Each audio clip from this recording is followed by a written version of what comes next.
또 많은 것들이 바뀌었습니다. 그 중에서 가장 큰 변화 중에 하나는 우리가 모여서 함께 밥을 먹을 수 없다는 것입니다.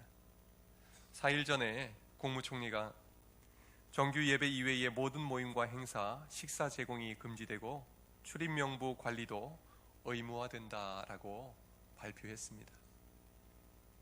교회에 특별히 핵심 방역 사항들을 잘 지켜달라고 강조했습니다. 우리 교회는 대부분 잘 지키고 있는 내용들이기는 하지만 이제 얼마 안 있으면 우리 교인들과 함께 식사할 수 있겠지 하고 기대를 하고 있었는데 그 시간이 다시 미루어졌다고 생각을 하니까 참 아쉬운 마음이 많이 듭니다. 교회는 약 2000년 전 처음 시작될 때부터 밥상 공동체였습니다. 모이기에 힘쓰고 같이 밥을 먹고 그리고 함께 떡을 떼며 성찬을 나누었습니다. 영의 양식도 육의 양식도 함께 나누어 먹는 바로 그 한 식구가 우리 그리스도인이고 교회의 공동체였던 것입니다. 우리 교회도 코로나 이전에는 매주일 이 예배가 끝나고 나면 함께 식사를 했습니다. 며칠 전부터 식사 재료를 준비하고 주일 아침이면 아침 6시, 7시부터 나와서 열심히 우리 교인들 대접할 식사를 준비하던 모습, 그리고 예배 끝나고 나면 일주일 동안 흩어져 있던 우리 함께 모여서 웃으면서 정답게 이야기 나누면서 밥 먹던 그 모습이 참 그립습니다. 주일만 아니라 구역 식구들끼리 같이 밥을 먹기도 하고 남선교회 여전도에 또 자치 기관이 함께 식사할 기회도 종종 있었습니다. 속히 우리 덕춘교회의 밥상 공동체가 회복이 되면 좋겠다 하는 그런 기대와 바람을 가져봅니다. 오늘 본문은 태초에 하나님께서 허락하신 최초의 밥상에 대한 이야기입니다. 이 말씀을 묵상하면서 하나님께서 우리에게 허락하신 밥상의 의미를 살펴보고자 합니다. 또한 코로나 사태로 인해서 생계에 대한 염려하시는 분들이 많이 계시지요.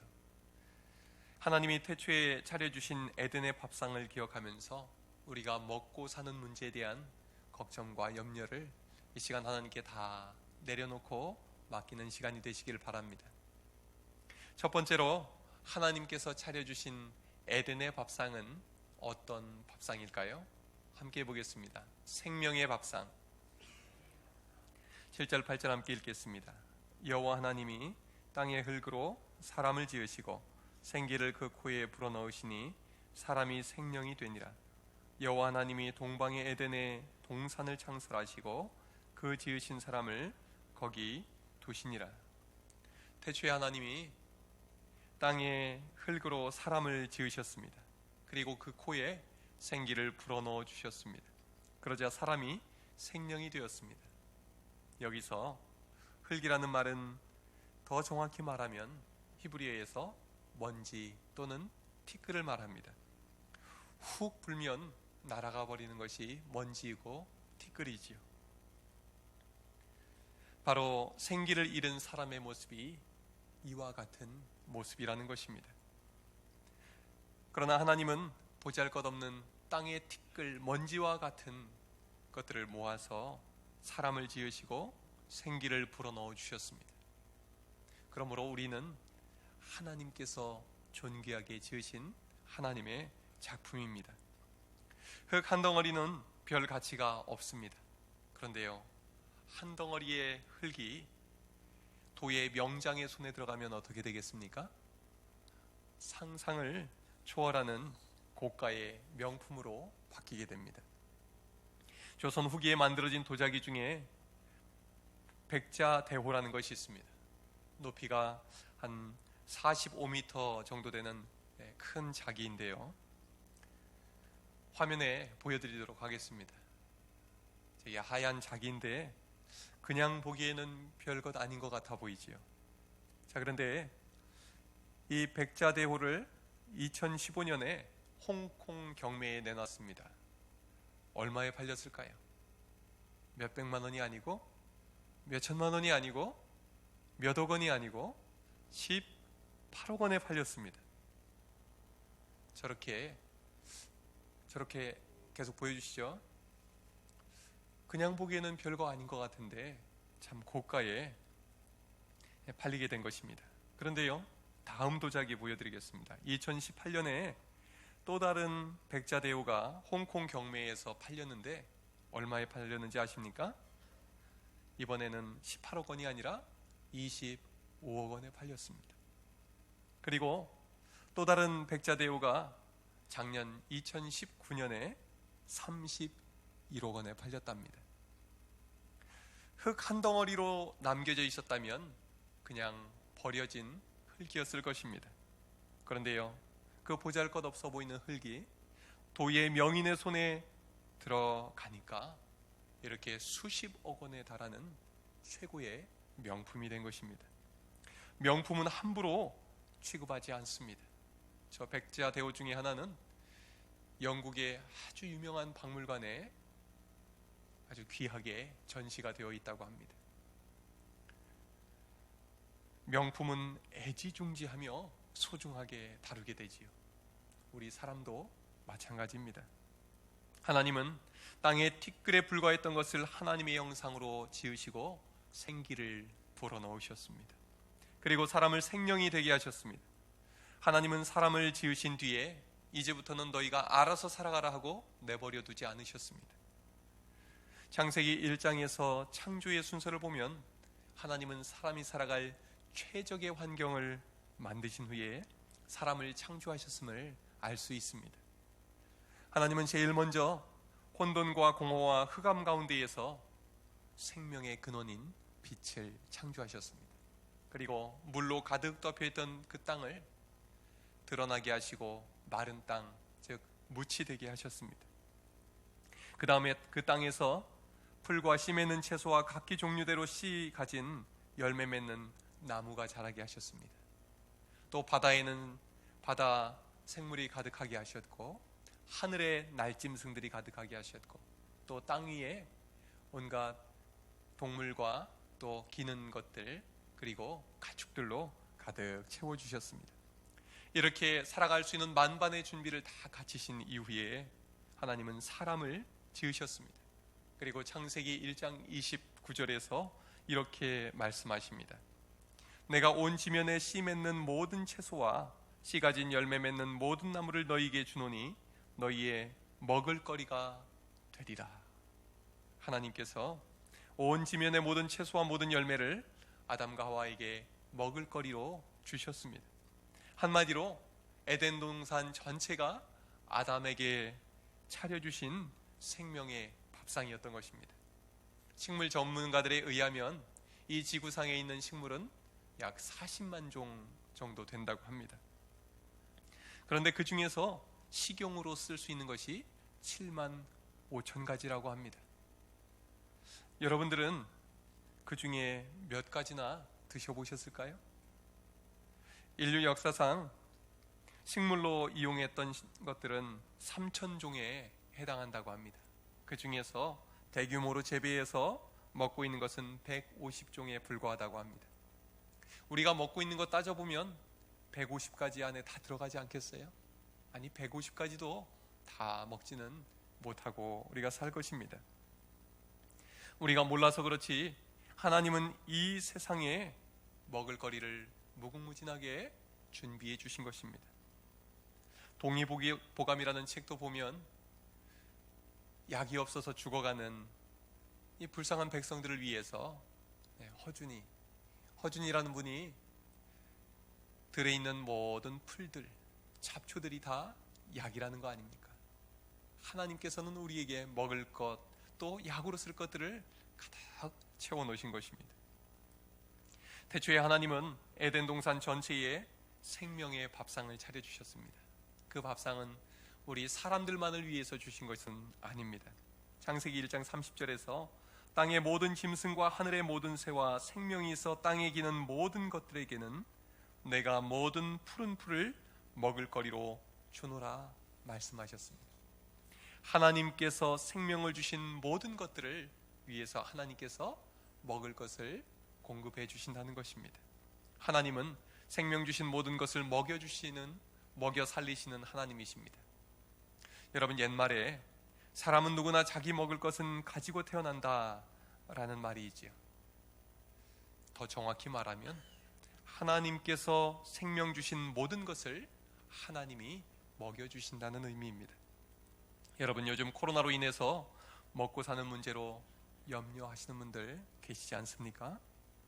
베드로전서 5장 7절의 말씀입니다. 너희 염려를 주께 맡기라. 이는 그가 너희를 돌보심이라. 주님이 우리 염려를 다 아십니다. 그리고 우리를 돌봐주십니다. 바로 이 주님께 우리의 모든 염려를 맡기실 수 있기를 바랍니다. 주님은 마태복음 6장 25절에서 또 말씀하십니다. 공중의 새를 보라. 심지도 않고 거두지도 않고 창고에 모아들이지도 아니하되 너희의 하늘 아버지께서 기르시나니 너희는 이것들보다 귀하지 아니하냐. 그러므로 염려하여 이르기를 무엇을 먹을까, 무엇을 마실까, 무엇을 입을까 하지 말라. 이는 다 이방인들이 구하는 것이라. 너희 하늘 아버지께서 이 모든 것이 너희에게 있어야 할 줄을 아시느니라. 아멘. 천지를 창조하신 하나님 아버지께서, 우리에게 생명을 주신 하나님 아버지께서 우리에게 필요한 것을 다 알고 계시다는 것입니다. 그리고 하나님께서 우리를 먹여주시고 채워주시겠다는 것입니다. 공중의 새도 먹이시고 들풀도 입히시고 먹이시는 하나님께서 하나님의 형상으로 지으신 우리들을, 하나님의 자녀된 우리들을 책임져 주시고 먹여주시겠다는 것입니다. 에덴의 밥상은 우리를 위해 하나님께서 차려주신 생명의 밥상입니다. 아담과 하와를 책임지고 먹여주신 하나님께서 오늘 우리를 책임져 주시고 먹여주심을 믿으시길 바랍니다. 그 하나님 앞에 우리의 모든 근심, 걱정, 염려를 모두 맡기시기를 바랍니다. 두 번째로, 에덴의 밥상은 어떤 밥상입니까? 함께 해보겠습니다. 사랑의 밥상. 9절을 함께 읽겠습니다. 시작. 여호와 하나님이 그 땅에서 보기에 아름답고 먹기에 좋은 나무가 나게 하시니 동산 가운데에는 생명나무와 선악을 알게 하는 나무도 있더라. 아멘. 9절 상반절에서 이렇게 말씀합니다. 여호와 하나님이 그 땅에서 보기에 아름답고 먹기에 좋은 나무가 나게 하시니. 지금 이 번역에서 히브리어로는 있는 것이 하나 빠져 있는 말이 있습니다. 그것은 모든이라는 말입니다. 하나님은 사람을 위해 보기에 아름답고 먹기에 좋은 모든 나무가 나게 하셨습니다. 그리고 그 모든 것을 아담과 하와에게 먹을 것으로 다 주셨습니다. 이 모든 것은 하나님이 아담과 하와에게 허락해 주신 사랑의 선물이었습니다. 사랑하는 사람에게 우리는 가장 좋은 것을 주고 싶어 하지요. 엄마는 젖 먹는 아기에게 가장 좋은 젖을 먹여주고 싶어 합니다. 가장 좋은 옷을 입혀주고 싶고 가장 좋은 환경에서 키우고 싶어 합니다. 왜 그렇습니까? 사랑하기 때문입니다. 에덴 동산은 하나님께서 아담과 하와에게 허락해 주신 가장 귀한 사랑의 선물이었습니다. 그러므로 에덴 동산에 있는 모든 먹을거리는 하나님께서 아담과 하와에게 차려주신 사랑의 밥상이었던 것입니다. 오늘 본문 10절부터 14절에는 에덴에서 흘러서 동산을 적시고 사방으로 흘러가는 강물이 소개가 되고 있습니다. 이 강물로 인해서 에덴 동산의 모든 식물이 살고 또 온 땅의 생물들이 먹고 살아가게 됩니다. 이 강물의 정체는 무엇일까요? 성경에서 자세히 기록되어 있지는 않습니다. 저는 이 강물을 묵상하면서 하나님의 가슴에서 흘러나와서 온 세상을 적시는 하나님의 사랑이라는 생각이 들었습니다. 하나님은 사랑이십니다. 그러므로 세상 모든 만물은 하나님의 사랑의 작품입니다. 하나님은 세상 모든 만물을 사랑으로 먹이십니다. 아담과 하와는 에덴 동산에 있는 모든 열매와 채소를 먹을 때 하나님의 사랑을 느낄 수 있었습니다. 어머니들이 자식들이나 손주들에게 사랑을 가득 담긴 음식을 해서 먹이듯이 하나님은 에덴 동산에 있는 모든 것들을 사랑으로 길러서 아담과 하와를 먹이셨던 것입니다. 그러니 에덴 동산에서 아담과 하와가 행복할 수밖에 없었겠지요. 그렇게 하나님의 사랑을 듬뿍듬뿍 공급받으며 살았던 아담과 하와는 서로 사랑하면서 살 수밖에 없었겠지요. 사람은 먹어야 하는 존재입니다. 그런데 우리 인간이 먹어야 할 가장 중요한 양식이 무엇일까요? 그것은 바로 하나님의 사랑입니다. 하나님의 사랑으로 채워지지 않으면 우리가 아무리 좋은 음식을 먹고 아무리 많은 음식을 먹어도 만족하지 못하게 됩니다. 우리의 허기를 채울 수 없습니다. 우리의 모든 배고픔은 하나님을 향한 배고픔입니다. 우리의 모든 갈망과 갈증은 하나님을 향한 갈망과 갈증입니다. 그런데 에덴 동산에서는 하나님을 향한 배고픔과 하나님을 향한 갈망을 날마다 흡족하게 채워주셨습니다. 하나님께서 사랑을 담아 먹여주시는 그 모든 채소와 과일들을 통해서 체험받을 수가 있었던 것입니다. 하나님은 언제나 동행하시면서 그들을 사랑으로 먹여주셨기 때문입니다. 그런데 요즘 우리는 먹어도 배고픈 이유가 무엇입니까? 우리가 마셔도 목마른 이유가 무엇입니까? 하나님의 사랑으로 채움받지 못하기 때문입니다. 이유가 무엇입니까? 아담과 하와의 범죄 때문입니다. 하나님은 아담과 하와에게 에덴 동산에 있는 모든 좋은 것을 다 먹으라고 허락하셨습니다. 그러나 단 한 가지, 선악을 알게 하는 나무의 열매만은 금지하셨습니다. 하나님은 왜 선악을 알게 하는 나무의 열매를 금지하셨을까요? 선악을 알게 하는 나무의 열매를 따먹는다는 것은 이제는 하나님 없이 살아가기로 선택하는 것입니다. 하나님이 가르치시는 선악의 기준을 버리고 나 스스로 정한 선악의 기준을 따라 살기로 선택하는 것입니다. 더 이상 하나님의 사랑을 체험받으며 살지 않고 나 스스로 사랑할 것을 찾아가겠다고 선택하는 것입니다. 선악과를 따먹은 후로 아담과 하와는 에덴 동산에서 쫓겨나게 됩니다. 그리고 하나님과의 관계가 단절됩니다. 더 이상 하나님으로부터 사랑을 충만히 체험받지 못하게 되었습니다. 하나님이 에덴에서 차려주신 사랑의 밥상을 더 이상 누리지 못하게 된 것입니다. 아담과 하와의 범죄로 인해서 인간에게 죽음이 찾아왔습니다. 질병이 찾아왔습니다. 하나님의 사랑을 잃어버리고 난 뒤에 시기와 증오 그리고 살인과 전쟁이 이어졌습니다. 인간들은 탐욕으로 인해서 더 많이 갖고 더 높이 쌓아 올려 보았지만 그 무엇으로도 만족할 수 없었습니다. 이러한 인생의 끝은 죽음이요 다시 티끌로 돌아가는 허무한 결말이었습니다. 그리고 그 결과는 영원한 심판과 멸망뿐이었습니다. 하나님은 이 문제를 어떻게 해결해 주셨습니까? 독생자 예수 그리스도를 보내주셨습니다. 예수 그리스도께서 우리의 모든 죄를 지시고 십자가에 달려 죽으심으로 하나님과 단절되었던 관계가 다시 회복되게 되었습니다. 십자가는 원래 사형틀입니다. 생명을 살리는 나무가 아니라 생명을 죽이는 나무였습니다.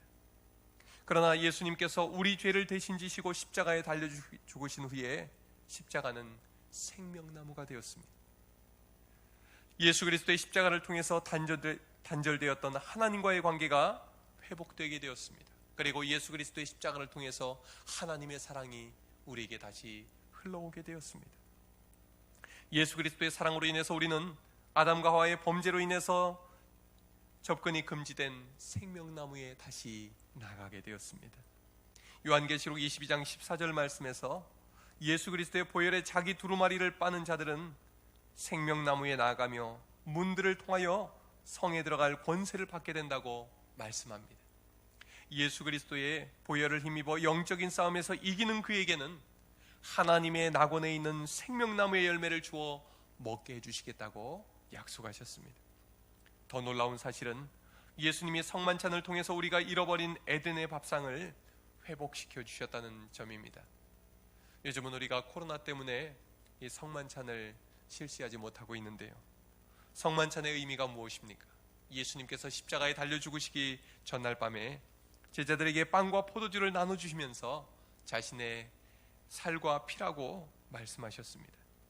예수님이 십자가에 달려 몸이 찢기시고 피 흘려 죽으심으로 우리를 살리실 것을 말씀하신 것입니다. 그러므로 우리는 성만찬에 참여하면서 우리를 향하신 하나님의 사랑을 먹고 마시는 것입니다.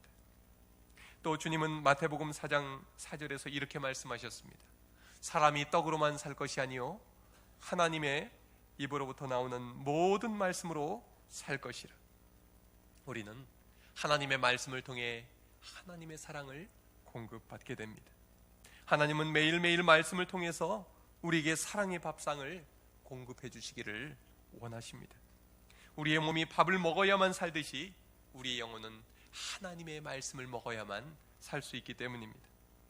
여러분, 성경을 펼치고 매일매일 말씀을 통해 우리에게 부어주시는 하나님의 사랑을 체험받으시길 바랍니다. 하나님의 사랑의 밥상이 성경 말씀 안에 있습니다. 매일 우리에게 베풀어 주시는 그 사랑의 만찬을 누리시면서 이 코로나 시기로 어려운 이 시기에 말씀의 능력을 힘입어 넉넉히 이기시는 여러분들 되시기를 주님의 이름으로 축원합니다. 마지막으로 에덴의 밥상은 어떤 밥상입니까? 함께 해보겠습니다. 기쁨의 밥상. 15절 함께 읽겠습니다. 시작. 여호와 하나님이 그 사람을 이끌어 에덴 동산에 두어 그것을 경작하며 지키게 하시고. 하나님은 사람을 지으시고 에덴 동산에 두셨습니다. 여러분, 에덴 동산에 에덴이 무슨 뜻인지 아십니까? 기쁨이라는 뜻입니다. 그러므로 에덴 동산은 기쁨의 동산이라는 의미입니다. 하나님은 사람을 기쁨의 동산에 두시고 그것을 경작하며 지키게 하셨습니다.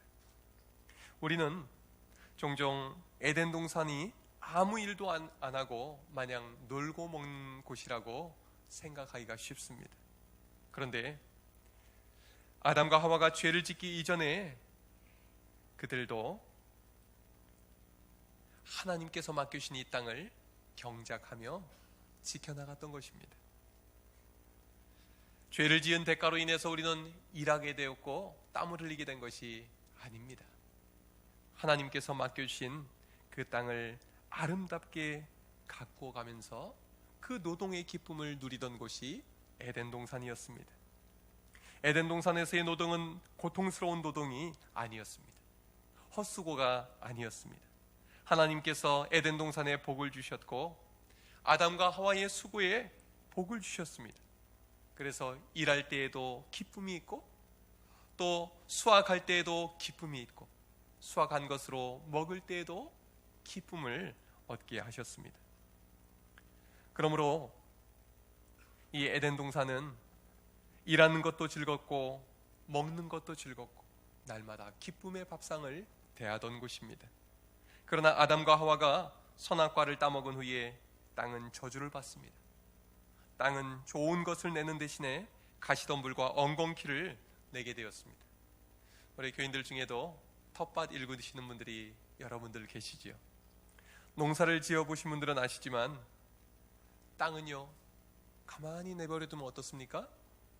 아무것도 없는 것이 아니라 거기에서 온갖 잡풀들이 무성하게 자라나지요.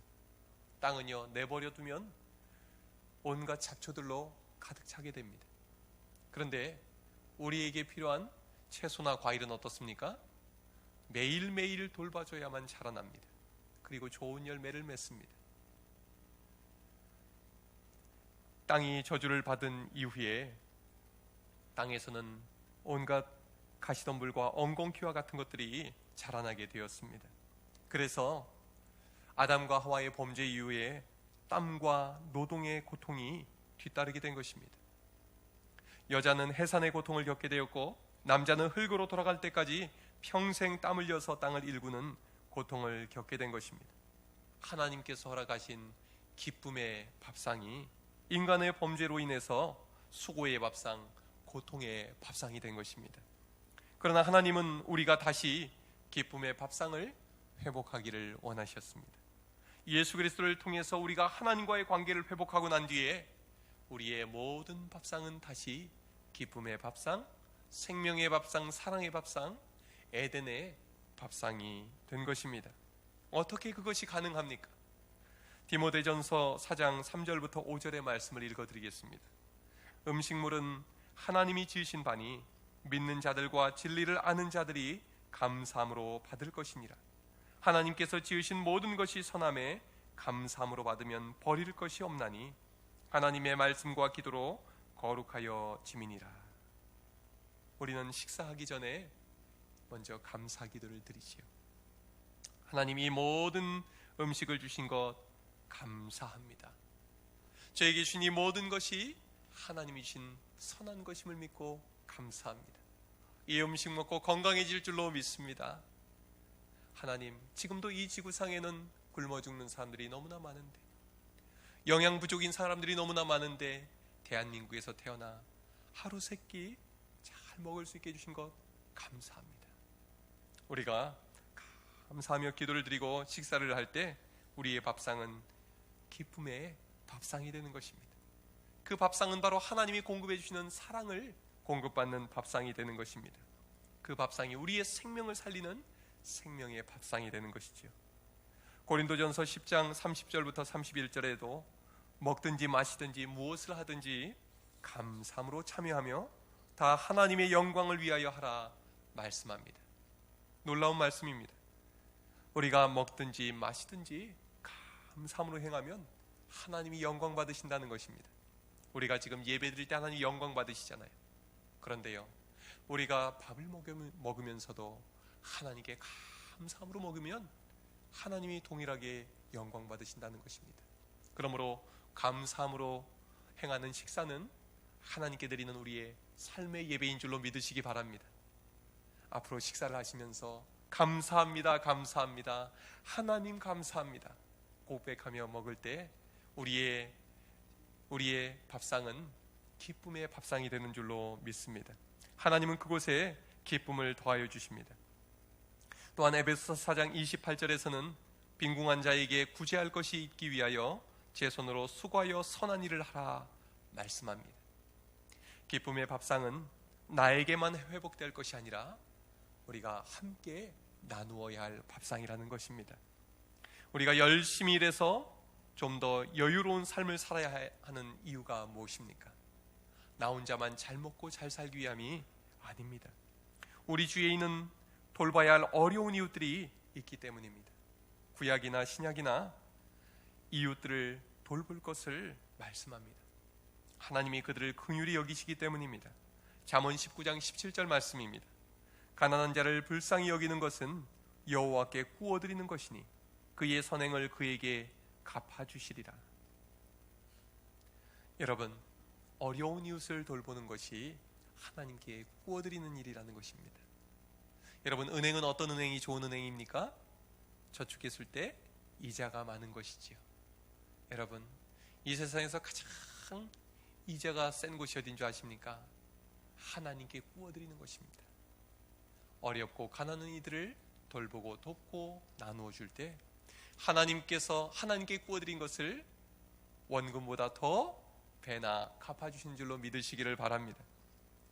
지난 주일에 맥주감사주일 예배를 드린 후에 당회원들 잠깐 모였습니다. 필리핀에서 사역하시는 황성준 선교사님의 요청사항이 있었기 때문입니다. 지금 필리핀 마닐라 몬탈반에 우리 황성준 선교사님이 사역하시는 선교지인데요, 그 교회에 나오는 150가정 정도의 교인들이 있는데 이 코로나19 사태로 인해서 일거리가 없어서 그 빈민가에서 생계가 막막하다는 것입니다. 먹을 것이 없다는 것입니다. 그래서 한 가정당 10,000원씩만 지원을 해주시면 모든 가족들이 일주일간 먹을 수 있는 쌀과 반찬거리를 제공해 줄 수 있다는 거예요. 그래서 이야기를 나누어서 여러분들이 열심히 헌금해 주신 선교비 있잖아요. 선교비에서 150만 원을 보내드리기로 그렇게 이야기를 하고 주초에 보내드렸습니다. 그랬더니 감사 편지와 함께 이런 사진을 보내주셨어요. 제가 편지를 읽는 동안 한번 보시기 바랍니다. 덕충교회에서 보내주신 정성어린 성금으로 선교지 교회 150가정 가족들에게 구호품을 나누어 주었습니다. 예수님의 사랑과 헌신의 모습을 보여주신 덕충교회에 진심으로 감사드립니다. 구호품은 우리에게 큰 축복의 선물입니다. 선교지 가족 모두가 구호품을 받고 행복해하며 감사를 전합니다. 주님이 덕충교회와 각 가정의 사업장에 신앙생활과 모든 삶에 복 내려주시기를 기도합니다. 주님이 여러분과 덕충교회에 더 많은 복을 쏟아 부어주셔서 예수님의 이름으로 더 많은 사람들을 도울 수 있기를 바랍니다. 우리는 150만 원의 선교비를 보내줬지만 도리어 저 150가정으로부터 우리 교회와 우리의 가정과 우리의 생업이 축복을 받았습니다. 저는 이것만큼 남는 장사가 있을까 싶은 생각이 듭니다. 이 편지의 마지막 내용처럼 정말 하나님께서 우리 교인들과 덕충교회에 더 많은 복을 쏟아 부어주셔서 더 많은 사람들을 도울 수 있기를 바랍니다 하는 이 기도가 우리에게 그대로 이루어지면 좋겠습니다. 하나님은 우리에게 에덴에서 허락하신 생명의 밥상, 사랑의 밥상, 기쁨의 밥상을 회복시켜 주기를 원하십니다. 그리고 하나님께서 우리에게 주신 그 귀한 먹을거리를 우리의 어려운 이웃들과 나누기를 원하는 것입니다. 우리가 또 이웃사랑 헌금도 했는데요, 또 우리 지역 주민들 중에 어려운 이웃들 도울 분들을 또 찾고 있습니다. 여러분의 삶에 하나님이 주신 이 귀한 밥상이 회복이 되고 또 함께 나누는 그 삶이 평생 이어지기를 바랍니다. 또 우리 덕충교회가 더욱더 하나님 주시는 복으로 충만하여서 더 많은 이웃들과 나누는 교회가 되기를 주님의 이름으로 축원합니다. 기도하겠습니다.